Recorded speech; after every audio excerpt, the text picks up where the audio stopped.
bienvenidos a un nuevo capítulo de La Otra Cara, programa que se transmite hasta el día viernes a las 7 p.m. hora colombiana. Vamos a tener alguna modificación que yo les estaré anunciando muy pronto acerca de los días de emisión de este programa que, bueno, con el que he venido trabajando durante 3 meses, que ha sido muy gratificante.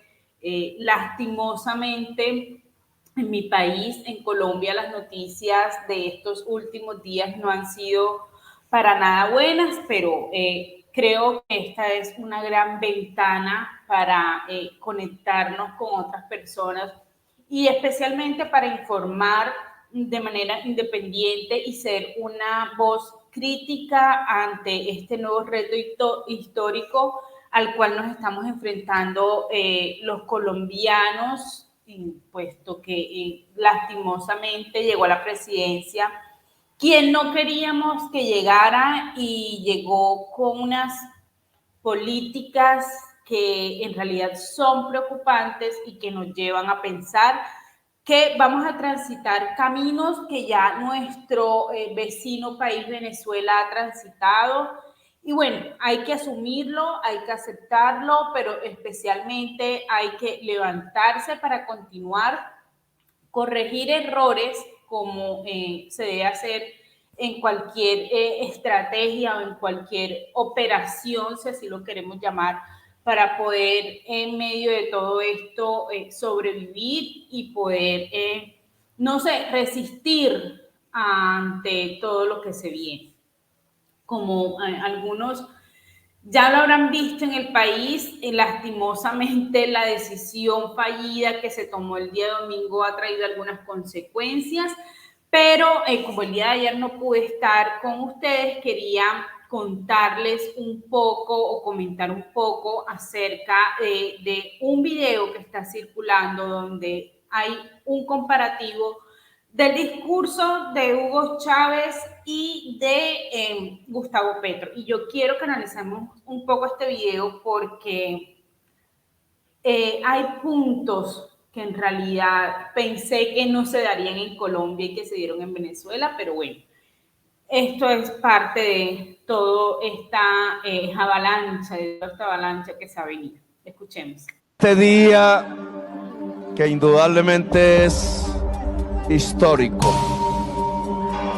Es historia lo que estamos escribiendo en este momento. Hoy es un día para la historia. Es que a partir de hoy Colombia cambia.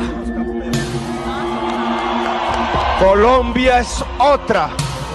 Y hoy, el día de hoy, que ya comenzó, está anunciándose el parto de Venezuela, el nacimiento de una patria nueva. Sí, han anunciado Gustavo Petro, al igual que Chávez, un cambio en Colombia y yo sí creo que el cambio se va a dar. Ese cambio que muchos en medio de una avalancha de noticias falsas y aquellos que se dejaron sembrar la desesperanza querían. El cambio ya viene y ya no los están anunciando, no en medio de un discurso, sino con acciones, porque dentro de unos minuticos vamos a tocar más a fondo esas reformas que se vienen y de las cuales les estoy hablando. La política del amor. Necesitamos amor. Llegó el tiempo del amor. No es un cambio para vengarnos. No es un cambio para construir más odios. No hay odio ni rencor. Y los llamo a todos a que elevemos el espíritu. Que no haya odio ni rencor en ninguno de ustedes, en ningún corazón de Venezuela. Bueno, vamos a suspender un poco ese video para que entendamos por qué estos discursos son muy similares. Hugo Chávez hablaba de un cambio en Venezuela y efectivamente a muchos les tocó cambiar de país debido a las políticas que este personaje implementó, que pues fueron un fracaso total. Gustavo Petro, o bueno, alguien de su equipo salió y anunció que se viene una reforma tributaria que busca recaudar 50 billones de pesos anuales. Recordemos que la reforma de Carrasquilla, por la que realizaron una toma guerrillera en el país, buscaba recaudar en su momento un poco más de 20 billones de pesos. Y bueno, si bien tenía algunos puntos que eran inconvenientes, parece que Gustavo Petro le va a fallar a sus electores, a esa clase media que decía que quería un cambio y que una de las razones por las cuales querían votar por Gustavo Petro era porque ya no tenían que pagar más impuestos. Pues aquí nos están diciendo que efectivamente sí van a ampliar la base que tributa, es decir, la clase media también va a comenzar, según lo que han anunciado, a pagar impuestos y son todas aquellas personas que ganen en promedio 3 millones de pesos mensuales.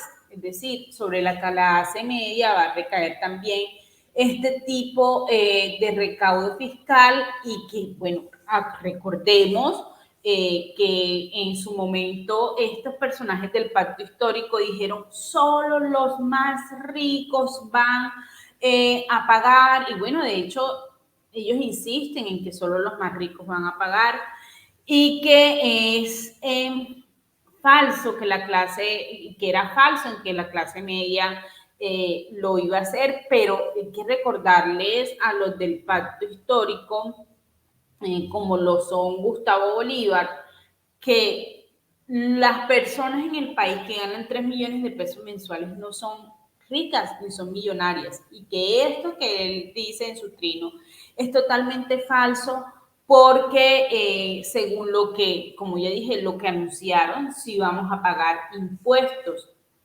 les fallaron, ya les comenzaron a fallar, porque resulta que les vendieron este discursito que solo les iba a tocar el bolsillo a los ricos y la gente en esa euforia de envidia, en esa euforia de que le quiten al que produce porque ellos creen que son pobres, no por sus decisiones y no por su falta, en algunos casos por su falta de firmeza para cambiar su situación, sino que es culpa de los ricos. Bueno, miren, esa es la gran reforma que le trae Gustavo Petro. Por otro lado, está feliz Gustavo Petro porque habló con el presidente de Estados Unidos y bueno, dijo de todo, pero no nos informó que había hablado sobre el tema del narcotráfico, que parece que definitivamente no habrá fumigación. ¿Qué le podemos nosotros exigir a Gustavo Petro sobre el tema de la fumigación? Si ese señor que nosotros pusimos por presidente, ni siquiera eso nos cumplió. Pues, o sea, a uno le debería estar pena salir a criticar. Bueno, pena no, porque yo desde el día uno comencé a criticar a Iván Duque por ese tema y por otros temas, pero o sea, uno como le exige a un personaje como Gustavo Petro cuando sabemos cuál es su posición en el tema de lucha contra la droga y de lucha contra estos grupos al margen de la ley. Cuando nosotros, por ejemplo, hoy nos levantamos con un comunicado de la segunda Marquetalia diciendo que llegó el cambio, pues eso ya lo sabíamos. Alias John Mechas se alegró y dijo que qué bueno que Gustavo Petro llegara a la presidencia, y ellos finalmente pactaron con las FARC, y las FARC en muchas zonas con fusil en mano obligaron a los pobladores a votar por Gustavo Petro. Bueno, en fin, esto no es novedoso para nosotros. Eso sí, muy efectivo el progresista de Estados Unidos, el presidente progre de Estados Unidos, al llamar a Gustavo Petro. Pero hay algo más interesante, y es frente a lo que se viene viendo desde el día que Gustavo Petro fue anunciado como presidente de Colombia, y es lo que iba a pasar, que las acciones de Ecopetrol cayeran. Pues, ¿qué han hecho los medios? Informar que las acciones están cayendo. Y resulta que una de las periodistas, que es Paola Herrera, una de las periodistas muy afines al petrismo progre que ha votado por Gustavo Petro, mejor dicho, que es de esas periodistas con credencial de periodistas, pero que parecen más con carnet de militancia del pacto histórico, pues informó, y miren, a uno de los petristas ahí mismo les cayó diciendo que es que cree que pueden informar, pero que están diciendo las cosas como no son. Pues hay realidades, las cifras no mienten, los hechos tangibles y verificables, a ver, no hay que maquillarlos porque es una realidad. O sea, las acciones están cayendo, mientras que las de otros países suben, las de aquí bajan. ¿Por qué se debe esto? Pues precisamente porque Gustavo Petro es un socialista chavista que no le da seguridad jurídica a nadie. Y esto es lo que pasa cuando un tipo como él se monta a la presidencia. Es así de sencillo. Y por otro lado, yo quería hacer referencia a algo, y es que en torno a este tema de la caída de las acciones de Ecopetrol, han surgido un malestar por parte de los seguidores de Gustavo Petro, de Miguel Ángel del Río. Recordemos, porque aquí en algún momento lo comenté, que Miguel Ángel del Río había anunciado a través de su cuenta de Twitter que cuando ellos llegaran a la presidencia iban a perseguir, encarcelar, exiliar a todos aquellos que ellos consideraran unos delincuentes. Pues bien, resulta que él el día de ayer anunció, son anuncios que se hacen a través de redes sociales con tinte amenazador, con tinte de persecución, y decían que recordaba que el delito de pánico, que el pánico económico es un delito. Esas fueron las palabras que utilizó, a las que se adhirió el profesor hipócrita Gilberto Tobón, que hace un par de años criticaba a Gustavo Petro y luego salió a defenderlo de forma inesperada y de forma hipócrita también, porque él al final sabe lo que ese personaje es. Y dijo que ojalá el fiscal cumpliera. No se me extraña que uno de los derechos fundamentales que estos personajes comiencen a violentar es el de la libertad de expresión, regular las redes sociales, cambiar la legislación de pronto que hay en ese sentido. No es extraño, porque a ellos les conviene una sociedad silenciada, censurada. Y en Venezuela sucedió eso. En Venezuela persiguieron tuiteros. A mí me tocó leer acerca del caso de Inesita, una tuitera a la que encarcelaron por un trino. Y hemos visto acá como al día de hoy, justo hoy, una de las tuiteras más destacadas de la derecha en el país, Ania Bello, ha dicho que ella está pensando seriamente en cerrar sus redes sociales porque tomaron un trino de ella precisamente, donde hablaba acerca de todo este tema de la caída de las acciones de Ecopetrol, y comenzaron las amenazas con el tema del pánico económico, que era un delito, que bueno, en fin, esto que solamente sabe hacer la izquierda, y que valga también aclarar que ojalá los politiqueros que hoy están aliándose con ellos creen que no les va a tocar el momento, creen que tienen aseguradas muchas cosas, pero dentro de unos minuticos hablaremos también un poco de eso, porque primero quiero que veamos este video de Dilian Francisca Toro del partido de la U. Primero tiene que materializarse el llamado a ese acuerdo nacional por parte del gobierno. Segundo, yo sí pienso que debemos unirnos y que debe haber un acuerdo nacional frente a los problemas fundamentales de nuestro país, como son la pobreza, la desigualdad, la generación de empleo, la implementación del proceso de paz.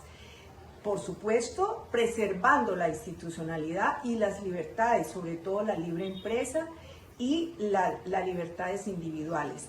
Además de clarificar el modelo económico para poder tranquilizar los mercados internacionales y los nacionales. Recordemos que Dilian Francisca Toro estuvo en el equipo por Colombia, había anunciado que iba a apoyar a Federico Gutiérrez, al igual que a Alex Char, pero el apoyo nunca llegó, el apoyo no es que nunca haya llegado, sino que no se evidenció en los resultados. Queda la incógnita de si estos personajes, Char y Dilian Francisca, e incluso el Partido Liberal, en realidad movieron sus bases y sus votantes para apoyar a Federico Gutiérrez, o si hicieron parte de todo esto que hoy los colombianos que estamos un poco más serenos y más tranquilos hemos venido analizando, y es que todo estaba dado para que Federico Gutiérrez pasara a segunda vuelta con Gustavo Petro, pero de un momento a otro, desde allá comenzaron a inflar a Rodolfo Hernández, y muchos, yo creo y estoy convencida que muchos de este lado se dejaron llevar por esa intuición de que de pronto Rodolfo tenía la facilidad de derrotar más rápido a Gustavo Petro. Yo considero que la izquierda es tan buena en temas de marketing político, campaña negra, estrategia, construcción de narrativas, tergiversación de la realidad y de la verdad, que nosotros nos hemos creído ese cuento de que el país no quería extremos y finalmente los resultados dicen otra cosa. El país terminó escogiendo un extremo y el peor de los extremos. Y es que nosotros también nos hemos dejado estigmatizar con ese cuento de que somos la extrema derecha y que hay políticas que a los colombianos no les gustan. A ver, es que nosotros defendemos el libre mercado, y el libre mercado a quien más favorece es a las personas de escasos recursos, a los pobres, porque cuando tienes una economía con libertad, no pueden intercambiar, puede haber libertad para que vengan productos de otros países acá y para que en esa dinámica de la economía los precios se abaraten.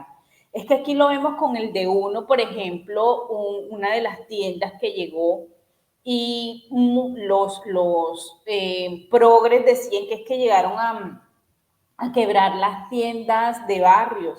A ver, gracias a las tiendas de uno, muchos pudieron consumir jamón, o pueden consumir jamón al que no tenían acceso antes, o pueden consumir queso parmesano al que tampoco tenían acceso antes, o tomar una botella de vino. ¿Por qué? Porque vinieron a competir con buenos precios, y gracias a que esos precios eran económicos, entonces pudieron los colombianos acceder a ellos. Eso por un lado. Y por otro lado, nuestras ideas de defensa de la propiedad privada. ¿A quién le puede molestar que le digan, hombre, usted tiene derecho a defender su propiedad privada, usted tiene derecho a tener una casa, una empresa? No derecho quiere decir que el Estado te lo va a regalar. No, puedes acceder, puedes comprar, puedes venderlo cuando quieras, como quieras, donde te dé la gana. Defender eso no está mal, y nosotros nos hemos dejado amilanar, arrinconar por esa retórica de la izquierda con que no, es que la derecha no tiene políticas buenas, o es que esas ideas no funcionan. Yo pienso que lo que hay que cambiar es la forma en que se lleva el discurso a la gente de a pie, porque así como nosotros hemos visto que se aplica la fórmula de la izquierda que no funciona, también hemos visto cómo se aplica la fórmula de libertad económica, y hemos visto que efectivamente sí funciona. Entonces, el punto de quiebre está en cómo se transmite el mensaje a personas que no tienen acceso a redes sociales, a personas que trabajan, a personas que son de a pie, y yo pienso que hay que apuntarle en esta nueva estrategia y en este nuevo escenario a hacer un poco o a utilizar un poco de las herramientas que la izquierda utiliza para poder llegar a esos sectores a los que nosotros lastimosamente no le pudimos llegar y que la izquierda con odio los pudo agrupar para que Gustavo Petro llegara a la presidencia. Más allá de esto, frente a la posición de Dylan Francisca Toro y a mi crítica, yo creo que a muchos colombianos nos quedan claro que dijeron que estaban acá, pero no estaban, y que simplemente estaban esperando el triunfo de Gustavo Petro para salir a decir, me uno a ellos. También estoy convencida que el Partido Liberal lo hará, que posiblemente el conservador, si llegan a ofrecerle algún ministerio, lo hará. Se irá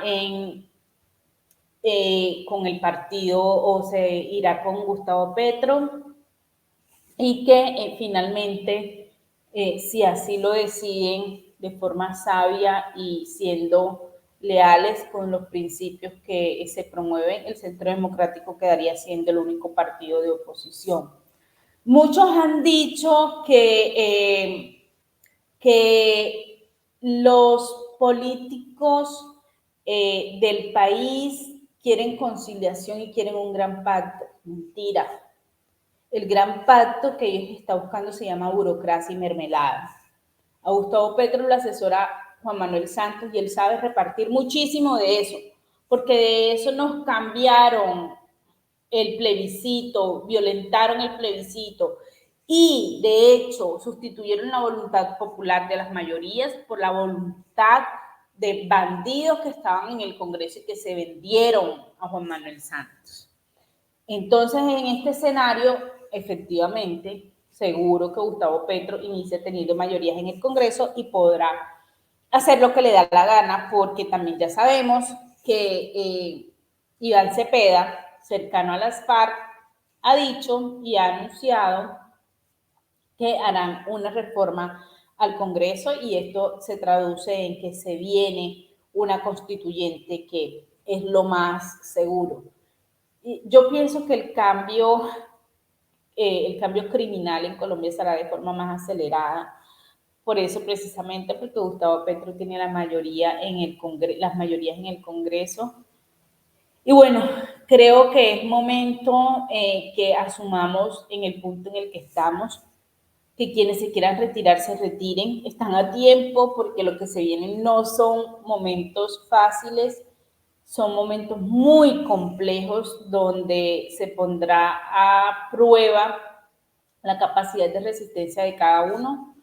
Estas políticas del amor que Gustavo Petro, Francia Márquez y sus amiguitos anuncian, yo no creo en esa voluntad de amor y de paz y de reconciliación. Yo lo que creo es que ese llamado que le han hecho al presidente Uribe es para utilizarlo, porque así a algunos les guste o no, Álvaro Uribe hoy por hoy sería la voz y la figura de la oposición más representativa, expresidente, senador, y bueno, lideró una oposición a Juan Manuel Santos muy efectiva, que le dio el triunfo a este señor Iván Duque en el 2018. Entonces acá también funcionamos muy bien desde la oposición, y yo pienso y considero que ellos necesitan tener la foto con Álvaro Uribe para mostrarle al mundo que ellos no son la reencarnación de Hugo Chávez, y que ellos no van a perseguir y que ellos no van a tomar represalias en contra de la oposición, cuando todos sabemos en qué termina esto.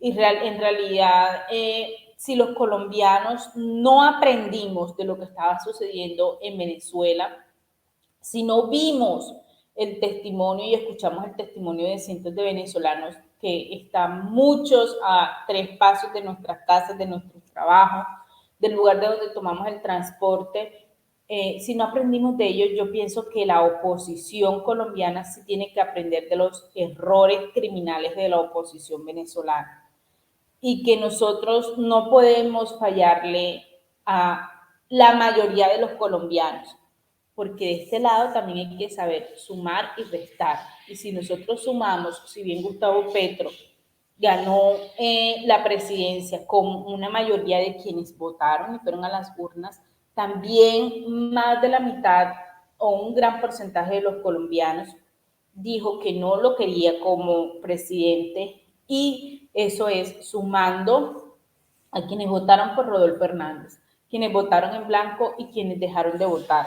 Porque quienes dejaron de votar, yo estoy segura, lo hicieron porque no se sentían representados con Gustavo Petro ni con Rodolfo Hernández y prefirieron no hacerlo. Lastimosamente eso también ayudó a Gustavo Petro, pero también tiene que decirnos a nosotros que no quieren a Gustavo Petro.